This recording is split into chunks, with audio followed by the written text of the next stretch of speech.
Hello, Beaus and Beauties, and welcome back to Bipolar Beauty. I'm Amy, and thank you so much for joining me today. If you're new here, please feel free to subscribe and hit the like button.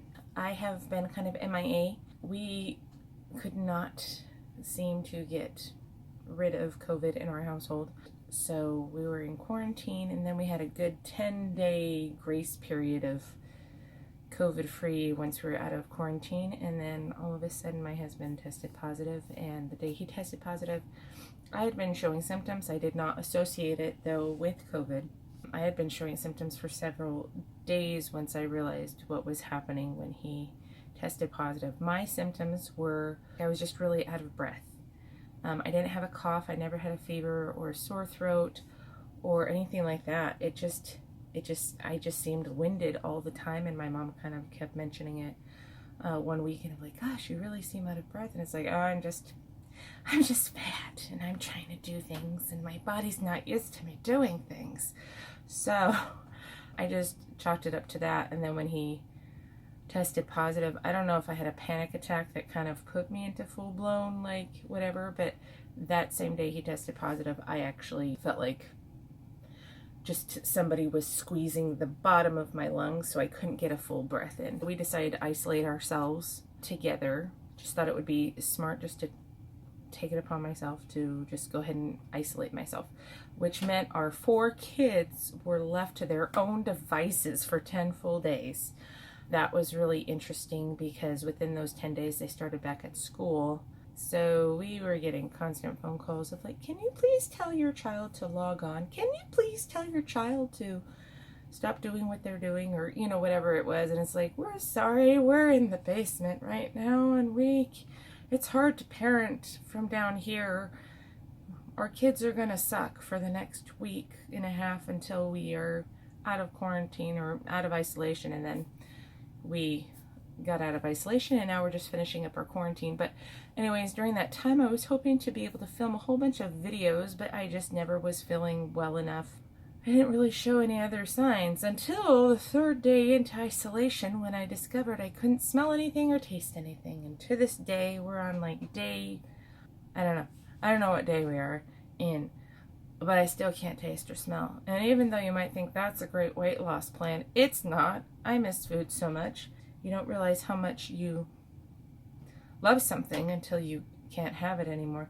And I knew that after my first weight loss surgery, because I had my first weight loss surgery in 2011, and then my second one at the end of 2012.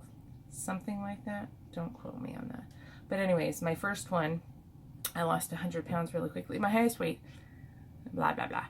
Thank you for joining me. We're going to do a little bit of makeup and mental health check-in, partial motherhood, but mostly mental health.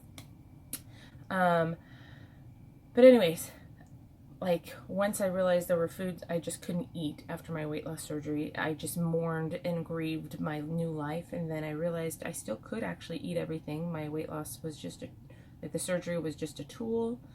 But then I got really sick. The incision inside got infected, and so what I started with, I think it's called a vertical sleeve, where they cut it like a banana, but they leave all your intestines intact, so you're just basically getting your stomach, you know, really downsized. When I got sick and was hospitalized, they had to convert it basically to a Roux-en-Y gastric bypass, like a full-on, you know, bypassing your intestines, or intestines, as my fellow Canadians call it. I mean, I'm not fellow. Well, you're like your fellows. You're my... So, anyways, the point is, after the second weight loss surgery, I was grieving food all over again and thinking, oh my gosh, this is a worse surgery than the first one, because the first one I could still eat whatever I wanted. It was just restriction in terms of how much, you know, because you're limited in space, and it was great. But the second one was like, not only are you limited in space, now you're going to have other issues, which I did. It started a whole plethora of issues. Would I go back and do it all over again? You betcha. I'm not anywhere near my highest weight. I've gained weight since my lowest goal, which was to be like 180, 185. My lowest, I think, was 182.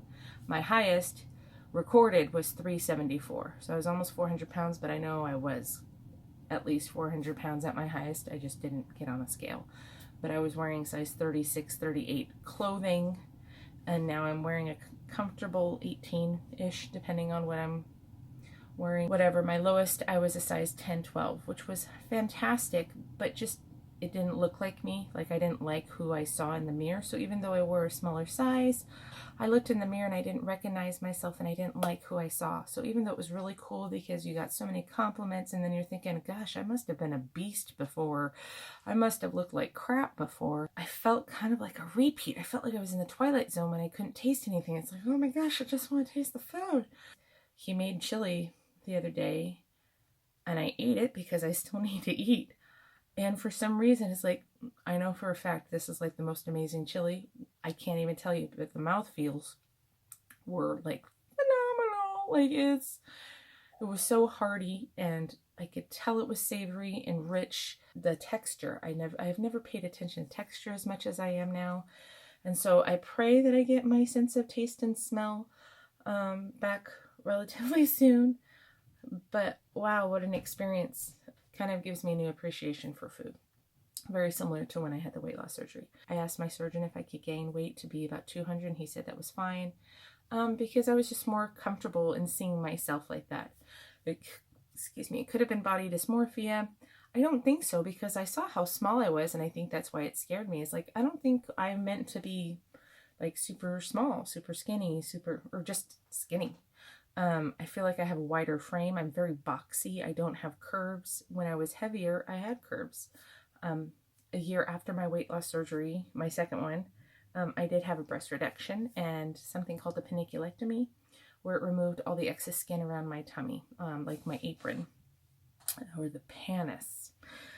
You guys are getting a lot of lessons in the words here today. So, oh, I should probably do makeup as I talk. I'm going to show you one thing, though, that I did get. That's probably my #1 favorite gift. And that is my daughter made me a cute little makeup brush holder in class before they went on winter break or Thanksgiving break. Having all my favorite brushes going in there. So that's exciting. And it looks very pretty. Once I get this space done, she knows that my colors in this room there are a lot of black, white, gold, silver, and pink, and crystal, if that's not a color. Anyway, so it matches perfectly with the aesthetic of the room, along with the room being messy. But I will be eventually doing a declutter and clean of this space, and hopefully you'll join me for that future video. But for now, I've already prepped my skin with toner and like an essence and moisturizer. But because I am just going to be working on my bedroom today, it's actually really exciting. I don't know if I'm even allowed to talk about it. It's super hush-hush, but I'm going to say it anyway, because I don't, it's so funny. I don't know that she necessarily watches all my videos. I know she's seen at least one, and that was my Christmas home tour. If you haven't seen it, I'll link it down below, but I've never done one before, so it's super long. I'm just using primer just to fill in the pores. This kind tends to ball up. It is the Mally Perfect Prep Primer, and it's in a little tub. Looks like this, and sometimes I like to rub it in between my fingers. That way it kind of like melts it. Otherwise, if I put it directly in my skin, it does this. And there's no attractive. And looks like I have little balls of boogies all over my face, and I don't. I'm just mainly doing that in the areas where I either have larger pores. It kind of fills it in and gives the illusion of minimizing my pores, as well as I do have some texture here from old acne scars that I don't even remember having. I was pretty fortunate my teenage years where I didn't deal with too much acne. I actually got acne as an adult, so that kind of stink. I think I'll go ahead and put a BB cream on of some sort. I'm going to use the CoverGirl CG Smoothers, just in the number 805 Fair to Light. And I'm just going to kind of dab that all over the face. Oh no. It's okay. I'm wearing sweats today. I wear sweats every day. one of my goals, I don't have resolutions. I'm terrible at resolutions, so I'm not even going to make any because I know myself. If you have read Gretchen Rubin's The Four Tendencies, which was one of the very first books I read after I was diagnosed with bipolar, a little fuzzy in my hair. I'm excited too because look, like I have little hairs, which means it's growing. I'm sure it's age, I'm sure it's genetics, maybe weight loss, surgery, you know, after 9 or 10 years now, just my body catching up of not being able to absorb as much protein. I have lost so much hair, so it's thinning so much. I try really hard to keep things loose so it's not pulling, but as you can see, there's just a lot missing, but I do have some regrowth, and that's exciting. I'm not even doing anything for it other than just eating more proteins. The point is, I'm pretty sure the book, The Four Tendencies by Gretchen Rubin, was in the therapy room, the group room, and there were just 4 different types of people based on this book. And when I did like the little test, I guess you could say, I found out I'm an uplighter, which totally makes sense, because if it's anything to do with me, I will not do it. I just won't. The fact that I'm doing YouTube is actually huge because I don't keep any promises to myself. Whether it's a feeling of worthlessness, I don't feel worthy, or I don't feel like why would people watch? Why would people give a crap about what I have to say? The fact that I'm even doing YouTube is kind of like a huge thing. Because obviously I'm not doing it for subscribers. I'm not doing it for, I'm kind of just doing it for a therapeutic whatever for myself. What it does is it obligates me. I'm an obliger, which means if somebody else has expectations of me, I feel obligated to do it. And for the most part, I do, because I don't want to let other people down. It's like being a people pleaser. Oh, I think I put it in the drawer. Yep, there it is. I found it. It's in the drawer. When I feel obligated to other people, I'm far more likely to do the job, do it well, kind of over the top, and then do it quickly. So because I just feel like, no, I have to do this because I told this person I would, and I can't go back on my promise. So it's just a sense of, I feel a sense of urgency trying to do it. Today, after I finish talking with you guys and doing my makeup, I'm actually going to be filming myself re-cleaning our room, our bedroom down here. We allowed all of our kids to have their own room, and then the office space is just far too small. It barely holds a full-size bed comfortably with a dresser. I think I am gonna contour though, because I do enjoy a good contour. It just makes me feel brown, bronzy, and like I've been somewhere. Anyways, I'm kind of all over the place. So the point is, I feel especially motivated to get our bedroom done, and the only reason why it's undone is because of holidays, and things just kind of landed in our bedroom. And so today, while we are still in quarantine, I wasn't able to do it initially. I'm going to be working on this space because I have a dear friend, and I really do consider her a dear friend. I've watched her for her YouTube channel for years. And I'm going to try not to cry, but she's just so motivational and so inspirational, and she just has this amazing wit and humor about her, and she's like the better version of myself, of who I want to be, of she has ADD, diagnosed ADD, and so she's kind of flighty and all over the place. Well, I don't have ADD, but that is definitely something that I struggle with, is just not being able to, I think it just goes with the bipolar, of just not being able to focus and to do the things that I want to do. I'm also very much a perfectionist, so if I can't do something right now in a short amount of time that I have set aside for it, I won't even start, and then the overwhelm kicks in, and then the guilt kicks in, and then I eat, and then I gain weight, and then I blah, blah, blah, blah, blah. This amazing woman, her name is Cassandra Arson. And she is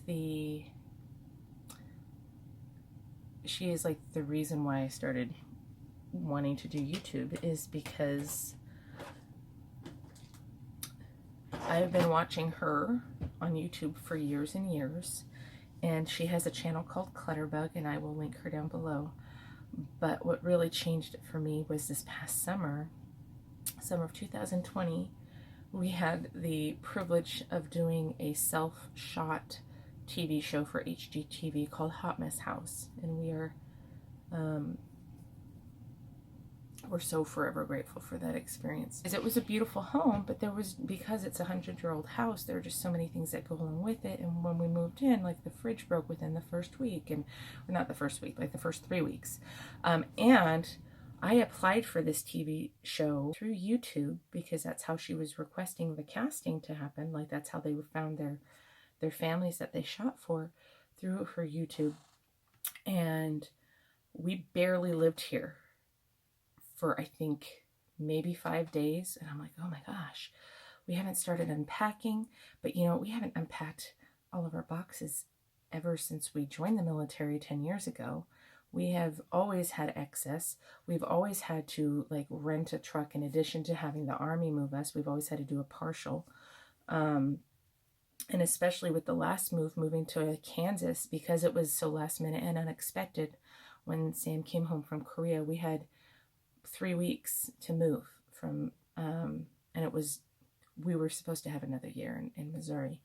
That didn't happen. We went from a 2,200 square foot house in Missouri on post to basically roughly 1,000 square feet on post in Kansas. And so huge difference in square footage, huge difference in just a lot of things. And so we ended up having we had a single car garage that was full.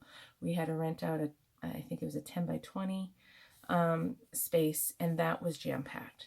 Reasoning behind Sam buying the house as a surprise was huge because it's a huge house. It's like 4,300 square feet with 4 floors, you know, including attic space and basement. And the basement had flooded prior to us moving. The basement had flooded.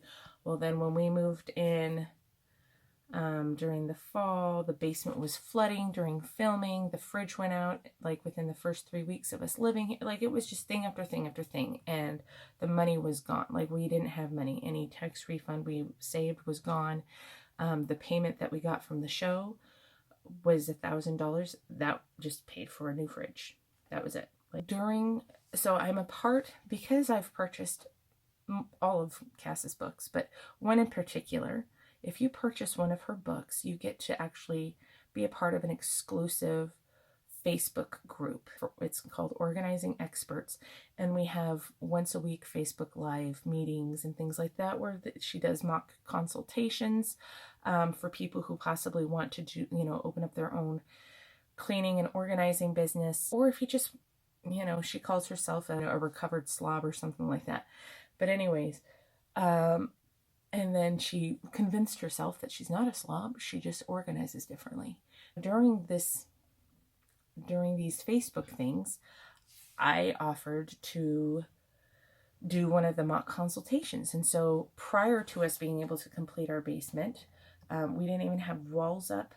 All that were up were these old barn panels. Like there was no insulation or anything like that. And I'm trying to think, how are we going to possibly, you know, make this into our space? We did a mock consultation. I showed her the room, and I showed all the experts in this room, in this group, the room. And then every week she gave us guidance of what we should, you know, how to help us get through the overwhelm and to declutter the space and to get rid of things, not just out of the room, but out of the home, or how to repurpose things or whatever. Throughout the weeks and weeks, you know, things came up. You know, our son had to have emergency surgery, got his appendix removed, and then you know, she had some issues too. So this was for months that it went on for, and finally we were able to show a roughly finished space. We had put up drywall, not pretty at all. Like it's crooked. It's, you know, the mud and the tape it's definitely not professional, but they're up. And we painted it, and I screwed, you know, floorboards, baseboards, or, you know, whatever, molding to the top and the bottom, and we put down cheap carpeting from Home Depot like the indoor outdoor stuff, and I used stuff that I already had to decorate, and she was just really impressed, and it made me feel so good because we were able to do the space because we were obligated to somebody else. If she hadn't done that, we still would be living in chaos and clutter, of having tools and, you know, garage shelves down here and just a plethora of things that did not belong in the space. So she had requested that I take video and pictures of the finished space, send it to her, and then she would actually show it on her YouTube channel for a collab. Which is huge for me because I've watched her for years and years and years, and I just grew so attached to her through the show. She just is so wise and so kind and so compassionate, and a lot of time, and she's literally like the one celebrity that I would love to meet. So I kind of feel like I've met her, and you know, like how you always hope that whenever you meet somebody you really admire, I'm not gonna say idolize, but definitely admire, that there's always a sense of like fear that you're going to be disappointed when you meet them because they're not who they appear to be. She is who she is, like through and through. There's no pretense. She is just this funny, witty, sarcastic, sometimes inappropriate, which is okay because I love that part too. She's just a phenomenal human being, and we were able to do so much because of her. But then, before I was able to record, life just hit us really hard with, you know, COVID with our daughter, and then the kids being home to do remote learning, and I just wasn't ever able to take the time to do the recording before it went to crap again. So the room is not as bad as it was, obviously, when we had started the process. It's just a matter of putting laundry away, putting Christmas bins away. This is where we wrapped all the gifts. So you know, it's just stuff like that. It's nothing terrible, but it's going to take me, you know, a good hour or two, maybe even more, I don't know, to put things back where they belong. And that's totally fine. So I will be doing that right after this. So I wanted to look semi-decent for that video, hence why I'm putting makeup on at like 6 o'clock at night, just in time for, you know. And that leads me to my next point, is I wanted to do one too, and I wanted it to be simplify, but I realized that that's actually not realistic for me to simplify. My brain is just too, it doesn't really compute that word, and I will always be the person who makes things difficult for herself no matter how much I try to simplify. And when I try and simplify, it actually creates more work. So I'm not going to do that. What I am going to do is go with the words good enough, because what I'm doing for right now is good enough. You know, the fact that we've had so many things happen within our home very recently, and I've done nothing in my home. I've done nothing for the last 12 days. I've done nothing. And that's really hard because once upon a time I was a doer and I did all the things.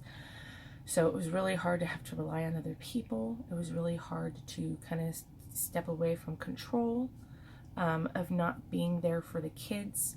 And they did fine. You know, we got a lot of phone calls saying, hey, you know, this is happening or this is happening, but they're kids, and if they're not being monitored or supervised, it's not really on them. You know, they're doing the best they can with their circumstances. And they have never had to deal with the pandemic before. So good enough and giving myself grace is really the thing that I want to really remember this next year. Progress over perfection. Progress, not perfection. Whatever you want to call it. I'm just not going to worry about it. I worked really hard trying to make that video of my house tour perfect, and it wasn't. I couldn't upload it for 3 days because for whatever reason I had a corrupted file. There was just a lot of stuff, and I can't stress over it. I was sorely disappointed that it wasn't what I wanted it to be. And then looking back, it's like, oh, I probably didn't need to spend so much time on this and this and this. But I will say, that video is more of a diary for me than it is like me showing off my house. It's like, look at all the beautiful things you have, Amy. You are so blessed. And a lot of those things I've actually had for years and years and years, even from my first marriage. And Sam and I have been together for almost 15 years, so it's really hard to comprehend that I actually have a space where I can show all of these things. And some of them were recent purchases from, you know, Hobby Lobby or Walmart or whatever, and because I had the space for it. And so why not use it with things that I absolutely loved? It's almost like a journal entry out of the Bell family book of life, because I just love the feeling of my home right now, to the point that I'm leaving up the Christmas decorations at least till after my birthday in February, and that's okay, and I'm okay with that, because it's beautiful, and I'm so proud of it. But if I hadn't had a channel to record, or a reason to record, or I don't know that I would have decorated as extensively as I did. And so, because I felt obligated to others of like, oh, I have to do this for YouTube, but it's not for YouTube. And in a way, it's kind of an obligation to me that I'm fulfilling for myself, this thing that holds me accountable to doing something and finishing it. Because I have never finished anything. I'm a junior in college and I dropped out. I've never had a career, and I feel so blessed to be a mom. But even that, I don't feel like I do well. And so YouTube, I don't care if I have 1 subscriber or 1 million.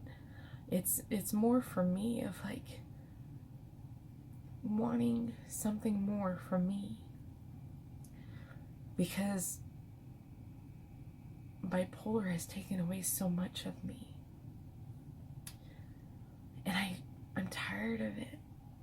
And rather than fighting it, I'm going to embrace it more.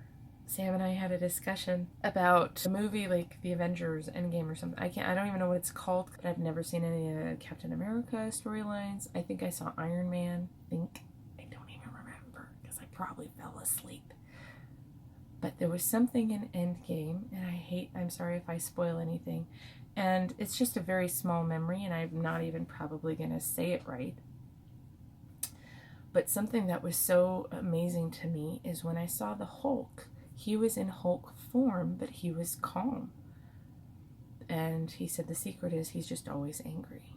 And so he was able to really reconcile that and embrace it. And the truth is, I will always have bipolar. There's no cure for it. And for a long time, I thought I would die by it. But the truth is, I'm gonna live with it. And instead of fighting it, I'm just gonna embrace it and just realize I will always have that inner rage. I will always be triggered. There will always be something. I'm not going to necessarily let it control me. There are some times I really can't control what is going on, or I feel like I'm not within my own control of things or emotions or thoughts or feelings.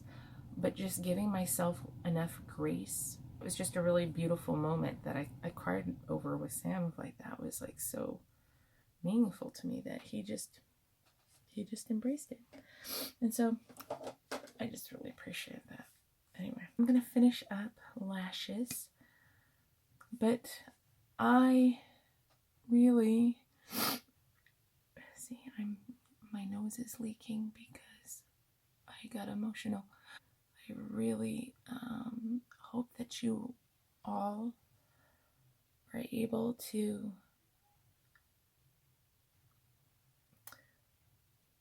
embrace whatever flaws or faults or things, weaknesses that you think you have. It's been a very powerful thing to be able to really recognize that I might not be in full control when I go into a manic situation. But there's something to be learned and something to be taught from every time that I do.